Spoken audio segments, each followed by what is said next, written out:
Bago naman ang pagsisimula ng kanilang bagong show na Trops, sumalang muna sa bookingan at laglagan ang mga nagwagwapuhang That's My Bay Boys ng Eat Bulaga. Naku mga kapuso, ngayong umaga kachika natin ang mga katulad kong millennials, char. Ang millennials ang That's My Bay na may bagong show, ang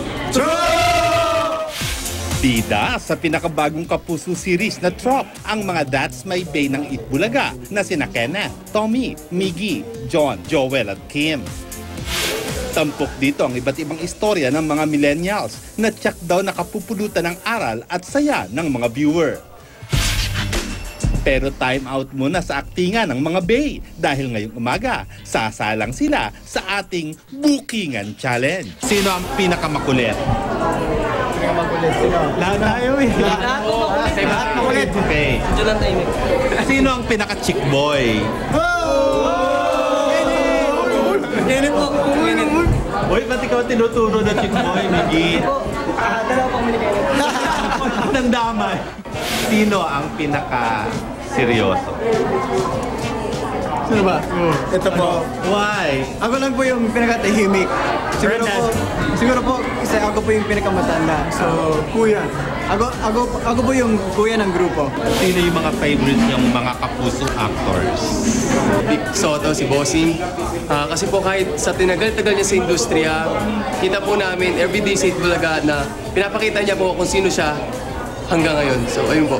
Ako po si Mr. Dingtong Dantes, sobrang idol ko po, magaling din siya sumayaw.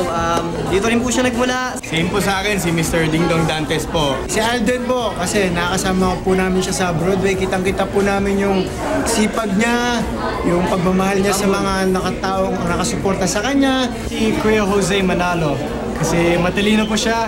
Kahit anong gusto niyang sabihin, he can say it in a way that's, iba at nakakatawa. Ako naman po si Rafael Rosel and si Tom Rodriguez. Kasi po dalawa po silang foreigner katulad sa akin. Sino-sino ang mga crush ninyo? Si Heart Evangelista po at si Solen Hesov po. My crush is yung katrops namin si Miss Ina Raimundo. Sa akin po si Gabby Garcia pa rin siya. Kasi mabait po siya, sobra. Akin po, dalawa po, si Miss Jeneline Mercado at si Bianca Umali. Ako po si Miss Julian San Jose.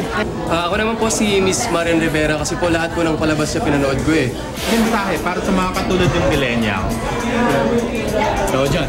Ako naman po, always follow your dreams, follow your passion. Siyempre, huwag natin kakalimutan si God, at yung family natin. Huwag mong kakalimutan, starting Monday before Eat Bulaga, 11:30, right? 11:30 a.m.